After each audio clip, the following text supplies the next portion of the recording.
आदाब मुंसिफ टीवी में आपका इस्तकबाल है। उत्तर भारत और उत्तर प्रदेश और उत्तराखंड की खबरों के साथ मैं हूं मोनी सनवर। देखेंगे तमाम बड़ी खबरें। आगाज हेडलाइंस के साथ।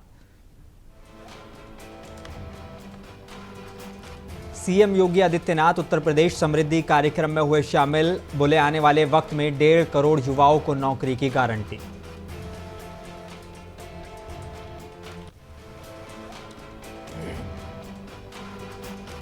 उत्तर प्रदेश में होने वाले उपचुनाव में समाजवादी पार्टी की होगी बड़ी जीत। सपा नेता अवधेश प्रसाद बोले इंडिया गठबंधन मजबूत।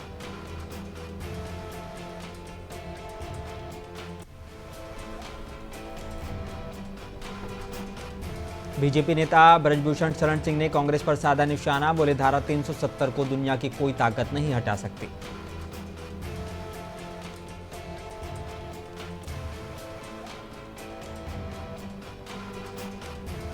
और कुंदरकी से बसपा उम्मीदवार रफुतुल्लाह ने कराया नामांकन। बोले जीतने के बाद जनता के बीच रहकर करेंगे विकास।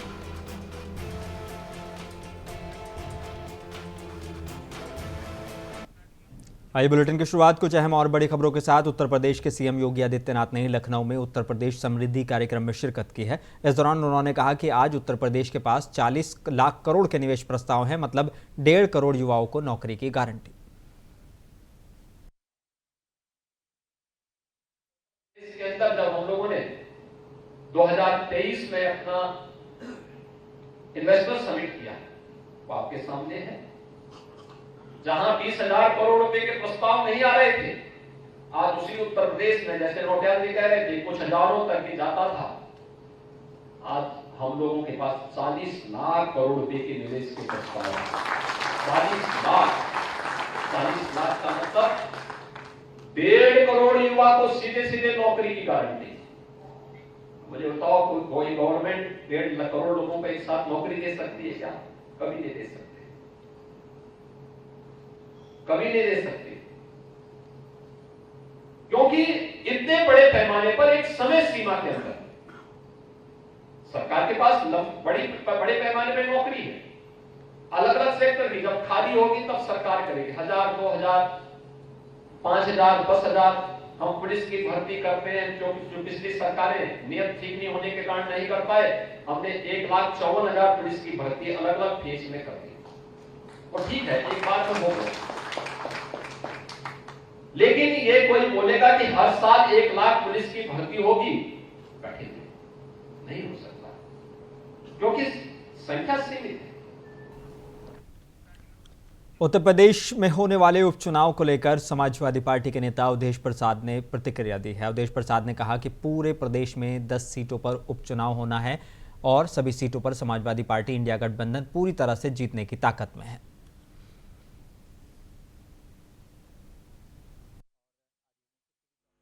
यूं तो पूरे प्रदेश में 10 उपचुनाव होने थे और 10 चुनाव में समाजवादी पार्टी इंडिया गठबंधन पूरी तरह से जीतने के ताकत में है और भारतीय जनता पार्टी पूरी तरह से हारने की स्थिति में है। क्या वजह और 9 में घोषणा हो गई।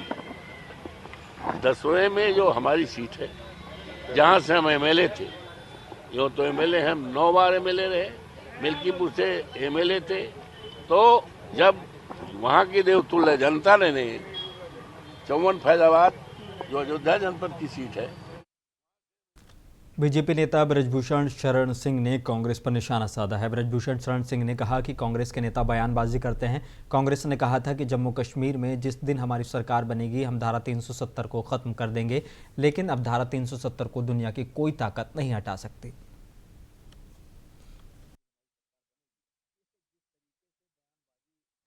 कांग्रेस के नेता कभी कभी कर देते हैं। अब जैसे इन्होंने कहा था कि जम्मू कश्मीर में जिस दिन हमारी सरकार बनेगी हम धारा 370 को समाप्त करेंगे। अब वो गले की हड्डी पड़ गया। धारा 370 को अब दुनिया की कोई ताकत समाप्त नहीं कर सकती है। तो अब ये बिना सोचे समझे ये बड़े लोग जो बोलते हैं, इसका असर समाज पर पड़ता है और उसी का परिणाम है कि मंदिरों पर हमला हो रहा है। महाराष्ट्र में जिस तरीके से चुनाव है, विपक्ष की सीटें तय हो गई, अब बीजेपी की क्या स्थिति होने वाली है वहां पर? बीजेपी की अगर आपको दिखाई पड़ रहा है कि सीटें नहीं तय हुई है तो आपकी गलतफहमी है। वो भारतीय जनता पार्टी की रणनीति है और उनका जो गठबंधन है उसमें कोई किसी प्रकार का बिखराव नहीं है। उत्तर प्रदेश में होने वाले उपचुनाव और बहराइच मामले को लेकर सपा सांसद प्रिया सरोज से खास बातचीत। उत्तर प्रदेश की मछली शहर से सांसद और सबसे यंगेस्ट सांसद के तौर पर जाने वाली प्रिया सरोज हमारे साथ हैं और आज वो मुंसिफ टीवी के ऑफिस में है। मैम, पहले तो आपका इस्तकबाल है हमारे शो में। नमस्कार। बहुत मैम, थोड़ा सा पॉलिटिकल में जाना चाहूँगा। अभी जो मुद्दे चल रहे हैं कि सबसे ज़्यादा बहराइच का मुद्दा जा रहा है और इस तरह के मामले सामने आ रहे हैं कि कहा जा रहा है कि 2 घंटे का वक्त मिला, अगर ज़्यादा मिलता तो शायद हम ज़्यादा नुकसान पहुँचा देते। क्या इस तरह की मानसिकता के साथ काम करना, और खासकर बीजेपी के लोगों पर अखिलेश यादव ने भी इल्ज़ाम लगाया, आप क्या कहना चाहेंगे? जी, देखिए जो वीडियो आई उसमें बोल रहे हैं कि हमें 2 ही घंटे मिले हैं।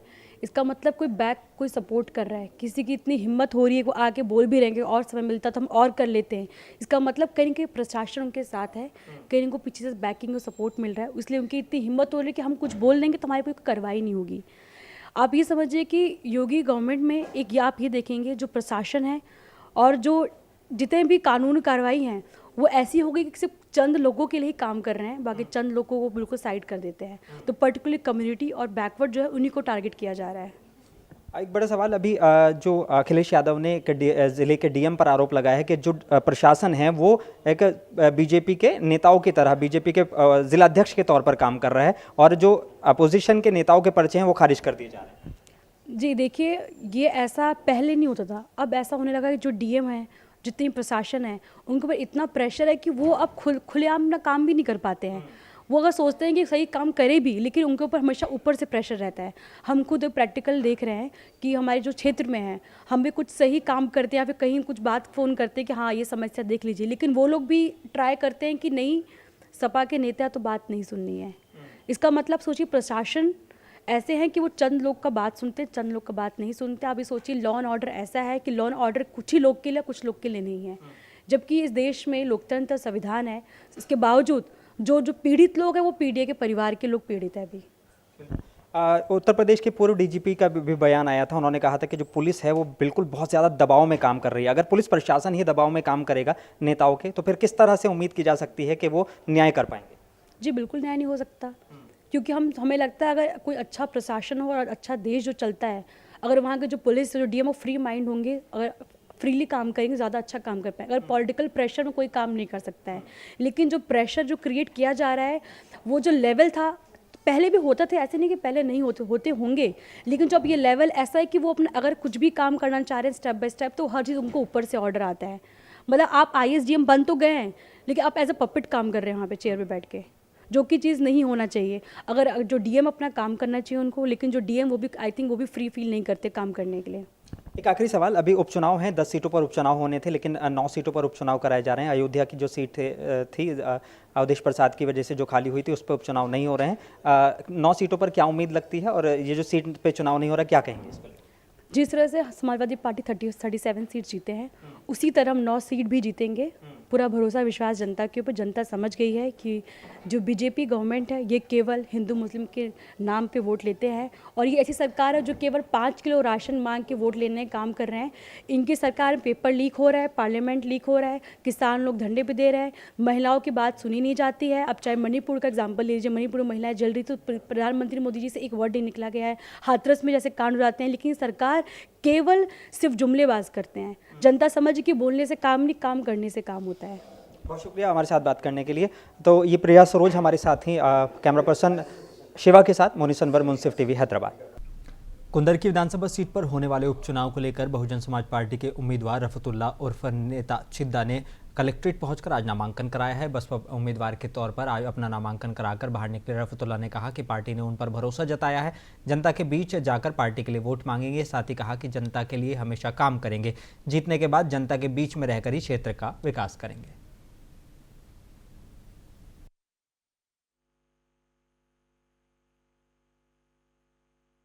बहुजन समाज पार्टी से नॉमिनेशन कराया है।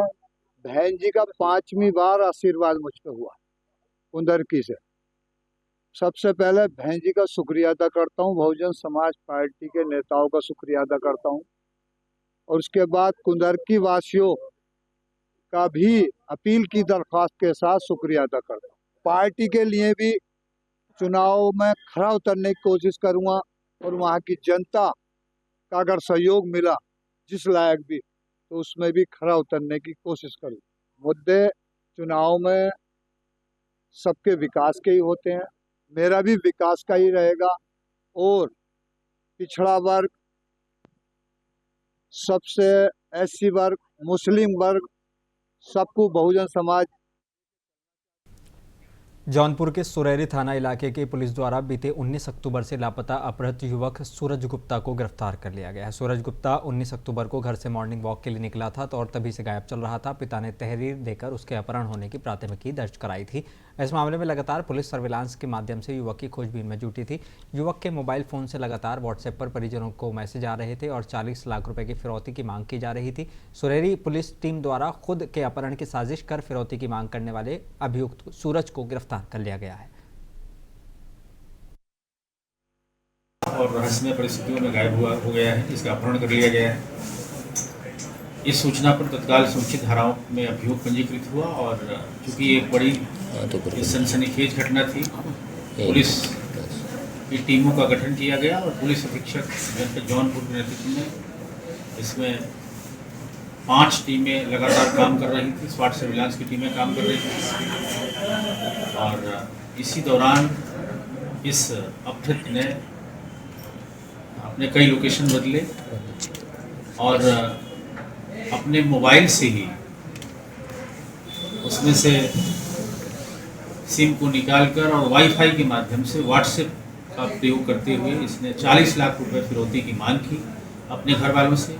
लगातार मैसेज उत्तर प्रदेश के जिला बिजनौर में जिला पंचायत सदस्य अध्यक्ष ज़ैबा अनवर ने अपने पद से इस्तीफा दे दिया है। बता दें कि डीएम ने कुछ दिन पहले जिला पंचायत सदस्य के पति अनवर हुसैन का लाइसेंस निरस्त कर दिया गया था, जिससे वो नाराज चल रही थी। जिला पंचायत सदस्य ने इसके बाद अपने पद से इस्तीफा दे दिया है। ज़ैबा अनवर के पति अनवर हुसैन ने अफसरों पर आरोप लगाया है कि जनता की शिकायत अफसरों के दरबार में दम तोड़ रही है। आगे उन्होंने क्या कुछ कहा, आपको सुनाते हैं।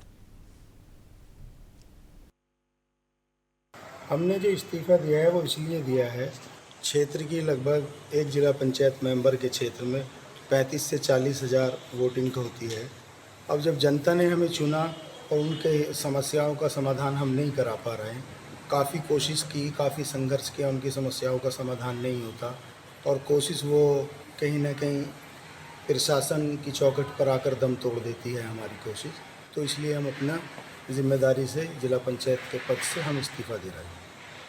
किस वजह से समाधान नहीं हो पा रहा था?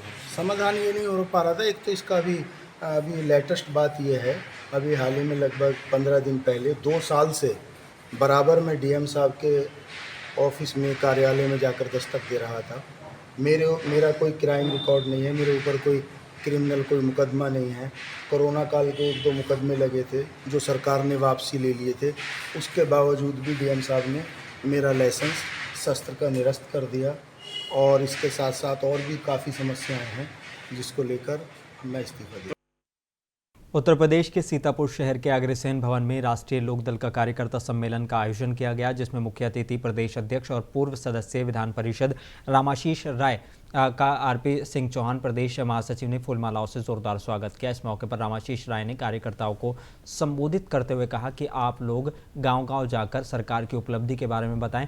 सरकार जनहित में जो काम कर रही है उसका लाभ सभी वर्गों को मिल रहा है। आखिर में संगठन की समीक्षा की और पत्रकारों से बात की।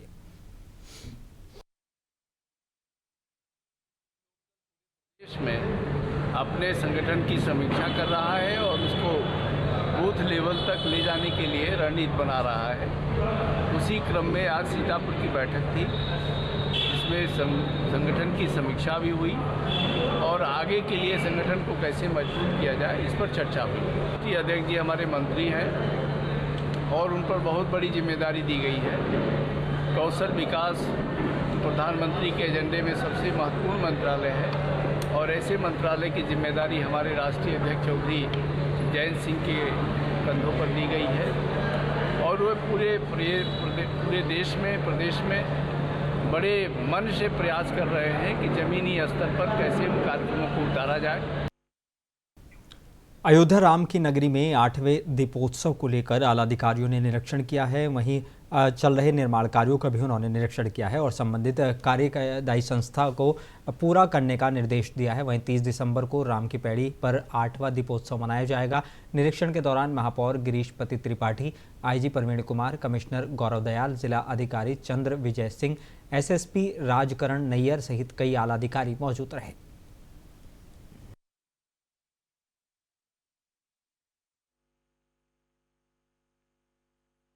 और सभी के लिए सुविधाजनक दीपोत्सव मनाने के लिए कटिबद्ध है। और उसी के अंतर्गत आज हम हमारी प्रशासन के सभी जिम्मेदार लोग यहाँ पर उपस्थित हैं और हम लोग सारी व्यवस्थाओं को यहाँ पर देख रहे हैं। कैसे हम एक दिव्य और भव्य दीपोत्सव जो राम मंदिर स्थापना के बाद प्रथम दीपोत्सव कैसे बहुत बेहतर मना सकें। सभी लोग लगातार भ्रमण करके इसको सुनिश्चित कर रहे हैं। पिछले सालों में जो सुरक्षा की योजना थी उसको और कैसे बेहतर किया जा सके, जो स्थानीय लोग हैं, जो हमारे श्रद्धालु हैं, उनको कैसे अधिकतम सुविधा मिल सके। और चूंकि इसमें एक बहुत ज़्यादा फायर सेफ्टी का काम होता है, इलेक्ट्रिक सेफ्टी का काम होता है, क्राउड मैनेजमेंट का काम होता है और ट्रैफिक डाइवर्जेंस होता है। उत्तर प्रदेश के हमीरपुर में जिला मुख्यालय में आज दर्जनों वकीलों ने न्यायिक कार्य से विरत रहकर जजी परिसर में कलेक्ट्रेट तक रैली निकालकर प्रदर्शन किया है। वहीं 9 सूत्रीय मांगों को लेकर राष्ट्रपति को संबोधित ज्ञापन जिलाधिकारी को सौंपा गया है, जिसमें अधिवक्ताओं को सुरक्षा दिलाने, मानदेय देने, परिसर में न्यायिक कार्य करने के लिए बैठने की स्थायी व्यवस्था कराई जाने की मांग की गई है। वहीं भगवान दास दीक्षित अधिवक्ता संघ अध्यक्ष हमीरपुर ने क्या कुछ कहा, आपको सुनाते हैं। अधिवक्ताओं की निर्मम हत्याएं हो रही हैं, उनका उत्पीड़न हो रहा है। उन सब चीज़ों को लेकर के जैसे हमारी बहुत सी मांगे हैं, हमारे जो 60 साल से ऊपर अधिवक्ता हैं उनको 25,000 रुपया मासिक पेंशन मिलना चाहिए। जो नए अधिवक्ता हैं उनको 10,000 रुपया स्टाइपेंड मिलना चाहिए और चेंबर की हमारे लिए व्यवस्थाएं हों और सारी व्यवस्थाएं सरकार। झांसी के बबीना फील्ड फायरिंग रेंज में कोर स्तरीय सैन्य अभ्यास स्वावलंबन शक्ति आयोजित किया गया है। इस युद्ध अभ्यास का उद्देश्य सेना की आक्रमण रणनीतियों में नई तकनीक उपकरणों का उपयोग हो सके, इसके लिए किया जा रहा है। बबीना रेंज में युद्ध अभ्यास में 1800 सैन्यकर्मी, 210 बख्तरबंद वाहन, 50 विशेष उपकरण और अलग तरह से सैन्य सामग्री बनाने वाली प्रमुख साझेदारों जिनमें DRDO और रक्षा क्षेत्र के स्टार्टअप शामिल हैं, जिसमें 50 तकनीकी उपकरणों का प्रदर्शन किया गया है। इक्विपमेंट्स और साथ ही आप देखिए किस तरह के स्टेशन को लेकर जा रहा है, तो ये मेडिकल फैसिलिटीज को प्रोवाइड करने का हमें वार्ड। कौशाम्बी जिले के पश्चिम शरीरा थाना इलाके के गोराजू गांव में पूर्व प्रधान द्वारा गांजा और शराब बेचने का एक वीडियो सोशल मीडिया पर वायरल हुआ है।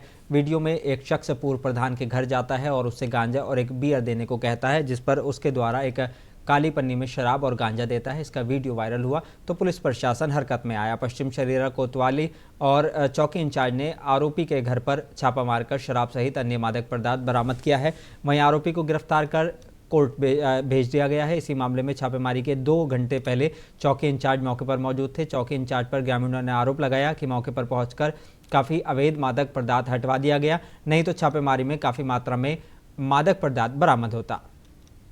के द्वारा गांजा और शराब बेचा जा रहा है, तो क्या है मामला, क्या कार्रवाई की गई है? देखिए, थाना पश्चिम शरीरा क्षेत्र में एक खबर आई थी कि एक व्यक्ति के द्वारा अपने घर से शराब और इस तरह के सामान बेचा जा रहा है।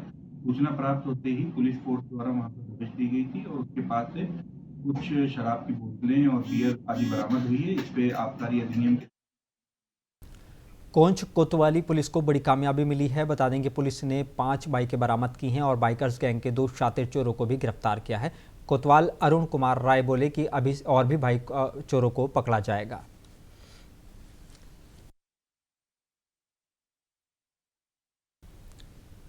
अब कुशीनगर जिले के रामकोला थाना इलाके के रामपुर बगहा गांव के साहिबगंज में बच्चों के आपसी विवाद को लेकर 2 पक्षों में जमकर मारपीट हो गई।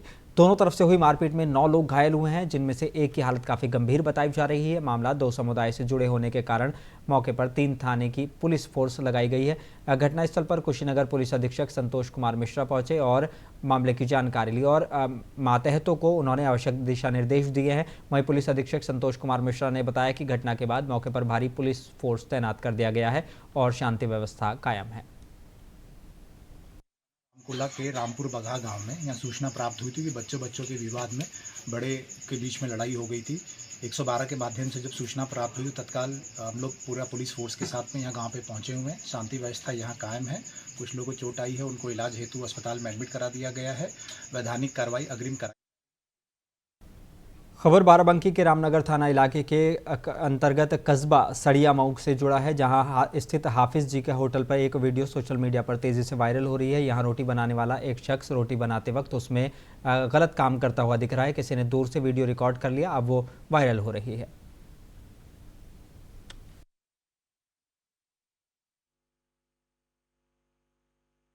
से टिप ऑफ सूचना प्राप्त हुई हमारी फूड एंड सेफ्टी की टीम को जनपद बाराबंकी की कि वहां पर एक ढाबे में एक व्यक्ति के द्वारा रोटी में थूक मिलाया जा रहा है और यह वीडियो भी जब संज्ञानित हुआ तो तुरंत उस पर हमारे फूड एंड सेफ्टी कंट्रोल की टीम ने कार्य किया और उस ढाबे को सील किया। जो इसमें औपचारिक व्यक्ति है, अभियुक्त है, जिसका नाम मोहम्मद इरशाद है। यह जनपद बाराबंकी के फतेहपुर के नबी नगर का निवासी है। उसे हिरासत में लिया गया है और उसके विरुद्ध समुचित एवं सुसंगत धारा। अमरोहा मंडी समिति के प्रभारी मंडी सचिव ने चेकिंग के दौरान अमरोहा शहर के बंबूगढ़ चौराहे पर 300 कुंतल गुड़ से लदे एक ट्रक को पकड़ा है, लेकिन ट्रक चालक संबंधित कोई कागजात नहीं दिखा पाया, जिसके बाद ट्रक को मंडी लाकर खड़ा कराया गया है। सूचना मिलते ही गुड़ व्यापारी भी मंडी आ गए, जहां उन्होंने हंगामा काटा। मंडी सचिव अरविंद कुमार ने बताया कि गुड़ से लदे ट्रक पर कार्रवाई करते हुए संबंधित व्यापारी को नोटिस जारी करने के साथ ही जुर्माने की कार्रवाई की गई है। फर्जी कागजों पर गुड़ ले जाया जा रहा था, जो कि गलत था।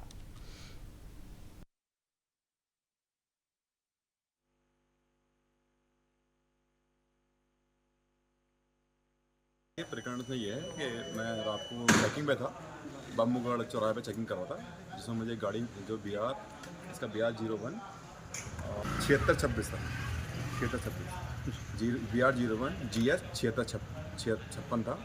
और इसको जब मैंने रोके इसके पेपर चेक किए तो वाहन चालक ने बताया कि गाड़ी मैंने हरियाणा से लोड करी करनाल से।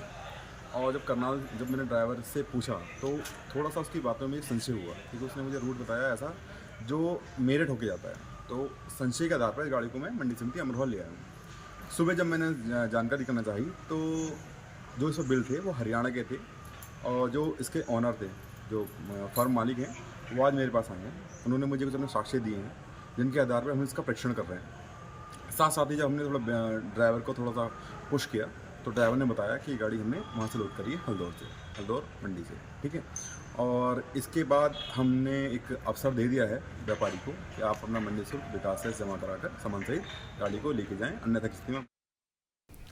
अमरोहा सदर कोतवाली के काली पगड़ी मोहल्ले में मीटर बदलने के नाम पर अवैध वसूली की जा रही है, जिसका वीडियो सोशल मीडिया पर वायरल हो गया है।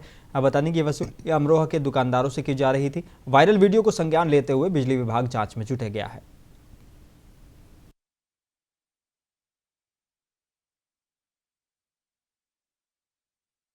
बुलेटिन में बस इतना ही। मुझे दीजिए इजाजत, बने रहिए मुंसिफ टीवी के साथ।